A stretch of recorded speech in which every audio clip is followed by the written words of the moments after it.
Hey everybody, it's Kyle. Hey listen, today's video is a warning, and please don't mistake my passion for anger, but it's about to get autism real up in here today. Yesterday, or last night, my son did a video for me that I posted this morning about the 4 A's of helping your typical sons your typical kids feel loved, and he did the first A, and it got me to kind of feeling a little bit guilty about an experience I had recently that I want to share with you now. Kind of been hesitant to do this, but I think it's important to really share this because your sweet little angel, your sweet little autism angel, has potential to become a teen terror, and I want to share some things with you to kind of to help you understand how that can happen. So, and I'll start by telling you, a few years ago I took my son Eric to Zurcher's. It's a party store. My wife asked me to go over there, and I had Eric with me, and he's the older of my two on the autism spectrum. He was probably 8 or 9 at the time, and he didn't want to go, and so he was kind of fighting with me a little bit about it. And when we got there, I put him in a cart so he couldn't run away, and he started to scream like really loud. And because I didn't want to get frustrated and I needed to get this done, and I wasn't going to take him out. If I took him out, he would run, and I wasn't going to have that. So I just started singing some Chaka Khan. I'm a big fan. One of my favorite songs of all time is "Ain't Nobody" by Chaka Khan, and it always makes me happy when I think of that song. So I started kind of singing this song as he's screaming, and I was approached by a lady, and I'll call her Mrs. Smith, and she walked up to me and she said, "Can I ask you a question?" And I said, "Sure, yeah." And as Eric's screaming, she said, "What are you doing?" I said, "Well, I don't want to get frustrated with my son. He's on the autism spectrum, and it's kind of tricky for him, but I'm not going to take him out of the cart because he'll run off. And so to stay calm, I'm just singing my favorite song, and I'm going to let him scream all he wants. He's not getting out." And I had attitude about it, right? And turns out, and I wasn't singing to keep him calm. I was singing to keep me calm, right? He didn't care. He was screaming. He wanted out. Well, turns out that Mrs. Smith has 2 sons, and I'll call him Johnny, who was 5 at the time on the spectrum, nonverbal, and Mikey, who was 4, just a year younger. And she told me I can't bring my son, and I said, "Why not?" She said, "Because he'll scream like your son." And I said, "Well, you see, my son's going to scream. I don't care. I really, honestly, don't really care what anybody in here thinks. I've got to do some things, and I'm not going to let him rule my life and rule what I can do and what I can't do. If it makes other people uncomfortable, I'm sorry, but I don't really care." And she said, "Well, I'm just tired of fighting, and I'm tired of never enjoying my son. I'm tired of all the rigidity and like walking around eggshells everywhere we go." And she said, "I'm kind of tired of being positive and motivated, and I'm losing hope. And I'm really tired of it just being so hard." Well, as she started to talk to me, I guess her soothing voice made Eric quiet down. And he and I both started listening, so I just started asking more questions, right? Eric's quiet. She seems like she needed to vent a little bit, and I was there. So I asked her, "What does Johnny do?" And she said, "Well, when he doesn't get his way, he'll really start to ramp up. You know, like if I had him in a cart and he didn't get out, he would start to scream louder. At home, he'll push his brother. He'll push the dog. Sometimes he pushes me. He'll throw things. He'll really just start to ramp up, and he even knocks over furniture. He'll kick holes in walls." And it was interesting because that sounded so familiar to me because we had experienced those same kind of things. And you know, I didn't tell her that, but I could feel the anxiety and what she was going through. And then she said, "You know, sometimes simple problems can just get crazy. Like, for instance, and I know you've probably experienced this, he loses a Lego piece, like a head."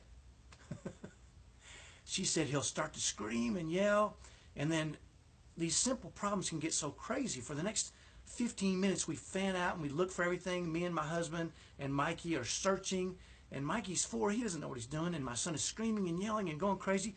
And then 15 or 20 minutes later, maybe we find it and give it to him, and he calms down. And then 15 minutes later, he can't find another piece, and it ramps back up. She said such simple problems become such an issue for him. She said he'll even come into my room in the middle of the night and just hit me on the face to wake me up. And then she said something that really kind of struck me. She said, I love him so much. He's just so lucky that he's cute and adorable. And, you know, after hearing all this pain, I said, well, when is he cute and adorable? It sounds like to me he's a terror. And she said, no, I love him so much. He's so cute and adorable when he's asleep or when he's focused on something that he loves. Like he loves tractors. If he has a tractor in front of him or he's watching a tractor DVD or something, he's so sweet and so cute. Well, you know, this kind of connected us a little bit, and we kind of became distant friends a little bit. But I really lost track of her for a few years. And then just recently, she posted a Facebook memory of when Johnny and Mikey were 5 and 4. And Johnny was standing there grinning, holding something, I think a pile of tractors and books or something. And Mikey was crying. And you could tell he was crying really hard and really upset.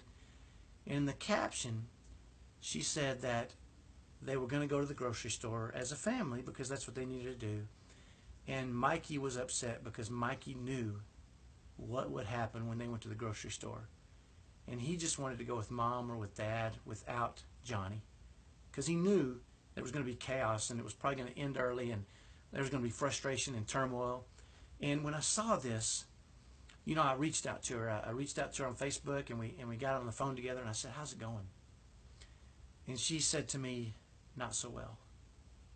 And you could tell she was in a lot of pain. Well, her sweet, cute little autism son was now a 15-year-old nonverbal teen terror.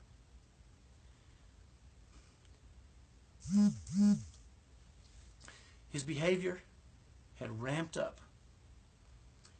He was now hitting Mom and Dad, fighting like crazy with Mikey.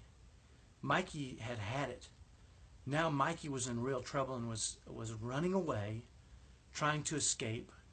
She said, Mikey, I mean, he's supposed to be typical, but he's having more problems than Johnny.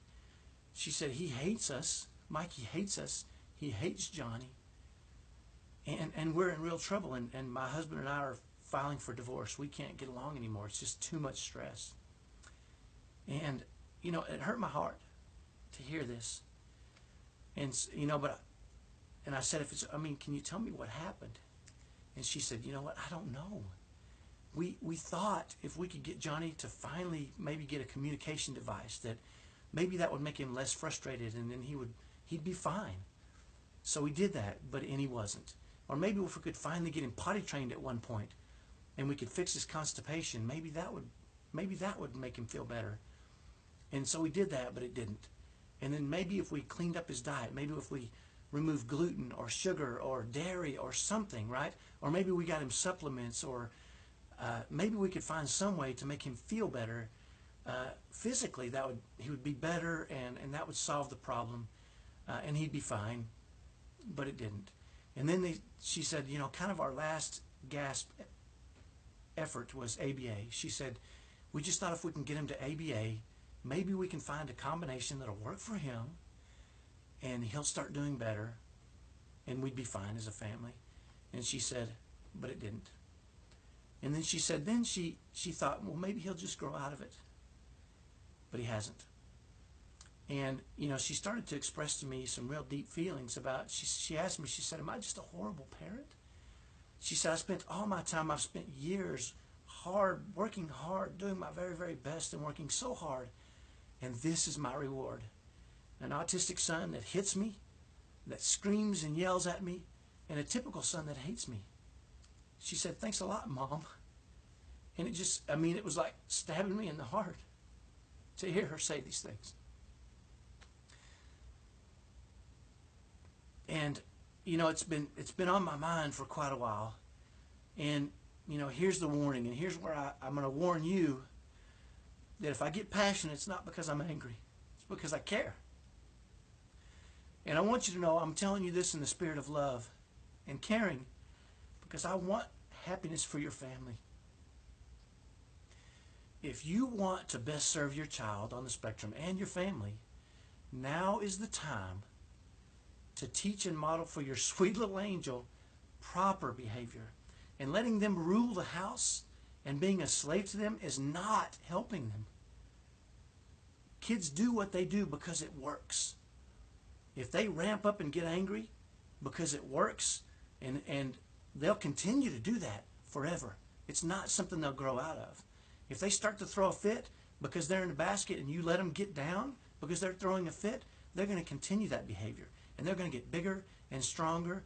And let me tell you, when testosterone hits, it gets tough. So the time is now to reset patterns. Stop trying to fix your kids and start to manage yourself in a way that teaches them discipline. It's hard. I know. We live the same life you live.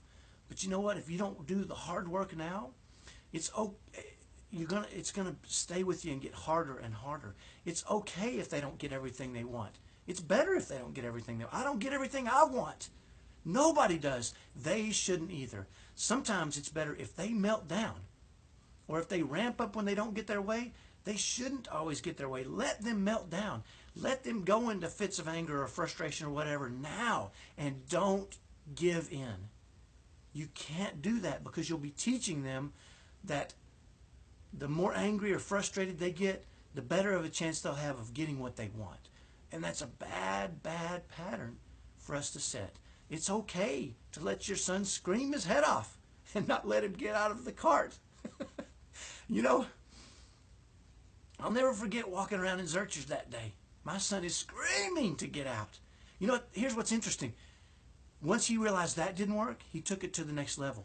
And he started saying, "Don't hit me. Don't hit me, Dad. Don't hit me." Well, I've never hit my son. But he knew that might be, he tried everything to get out of that dang cart. And at first I'm like, what? People started looking. He said, "Don't hit me, don't hit me." And I'm like, people started looking as if I hit my child. And I've never hit my child. But I thought, screaming and yelling is not getting what he wants. He's trying something new, right? So I would say, "I don't hit you. Why would I hit you?" And I said it, and I would sing Shaka Khan to try to keep myself calm. It's okay to teach him that he's got to find his own Lego piece. Or maybe he doesn't find his Lego piece on his own, or he won't have it. Even if he goes ballistic, he won't do it forever. I promise you, I know. We've lived and experienced this. We've got to let these kids have experiences that they don't get their way so that they can know they won't always get their way no matter what they try. Giving in to everything they want is a bad idea. Listen, you're already working crazy hard. I know that. I know you have to when you have kids on the spectrum. Do the things that lower stress and lower tension and bring back happiness. Don't just give in. You're not that sweet little angel of yours. I know. You look at them when they're sleeping and you say, "I love them so much. They're so sweet." They grow up. And that behavior is not sweet at 14 and 15 and 17 and 22. That behavior gets them put in prison. We've got to teach them now. And that's hard for us. We're going to have to put them through pain. They don't get to escape that. We don't either. The time is now to reset patterns. Stop trying to fix your kid. Stop trying to do everything to fix him so that he'll feel better and he'll act right. Fix yourself. Start to manage the situation in a way that lets them know they have to have discipline. Listen, kids will respond to discipline in a loving home. That's where they need to learn discipline. Because if they don't find it now, when they get out of your house and they do these things, the world doesn't care. The world will discipline them, and they don't love them like we do. It's our responsibility to love them and discipline them in a spirit of love and teach them what they can and can't do. Please, please, I'm begging you, do it now. Don't wait like the Smiths have. Don't hope they grow out of it. Don't keep trying all these things thinking, if I can just get him to try this or do this, he'll be okay and he'll stop. No, no, no. You've got to accept who they are and what they do, and you've got to manage yourself and stop your behavior. It hurts my heart to talk to Mrs. Smith. It hurts my heart to think that Johnny is hitting his parents, and he's in pain. He doesn't know what to do. He's doing what he's been taught to do. And Mikey running away. He hates his brother. He hates his family because of what's happened and the patterns that have been set. It's time to break those patterns. Do it now. By the way, if you've got teens and they're in trouble, comment. I'll send you a link to how to manage your out-of-control teen. You can do it. It's never too late to break patterns and reset who we are as parents and reset those kids and set them up for success. I want so bad for you. We want for you what we have as a family, and that's happiness. We've lowered stress and lowered tension, and there's so much happiness in our home. And guess what? We have 2 sons on the spectrum. They still melt down sometimes. They still, when they can't find a bionicle piece, freak out. But you know what? We don't capitulate to everything. They know they've got to figure some things out on their own. I don't care how autistic they are. I don't care if they're nonverbal, classic, functional. It doesn't matter. We need to teach them through modeling behavior that they can manage themselves in a way that allows them to have success and be happy. Capitulating to their every want and scream and yell and kick and punch is not effective. I promise you. Don't do it to yourself. Don't do it to your kids on the spectrum. Listen, I want for you happiness. It's why we do what we do. We want you to experience what we have. And we want to teach you. If you want to know what we do, click on the link, check us out. But please don't just do nothing. If you've got problems with them now, don't let them escalate. Don't do nothing. Do what works. We can help you with that if you want. Hey, have a great day. I'm sorry this video is so long. Just had to get it off my chest. Have a great day. I care. We care. Let us help you if you need it. Talk to you soon. Bye-bye.